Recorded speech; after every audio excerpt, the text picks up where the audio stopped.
जी राम। संतों की वाणी है।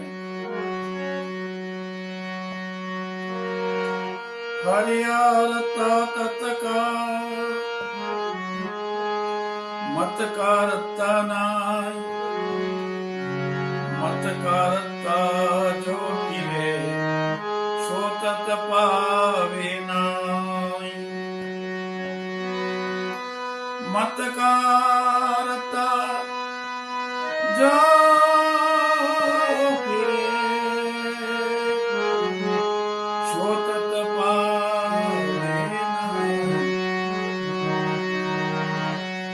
मत कारता जो पीवे सो तत पावे नाय।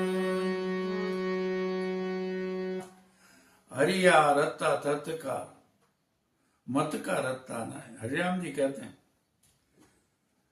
हरिया रत्ता तत् का मत का रत्ता ना है। संतो रत भगवत तत्व में रहते हैं, वो मतवादी में नहीं। और जो मत का रत्ता जो फिरे सो तत् पायो ना है। संतों के महापुरुषों के जो लक्ष्य होते हैं वो परमात्म तत्व की प्राप्ति के लिए ही होते हैं। उसमें उनकी रति रहती है, मत में नहीं। हरि राम।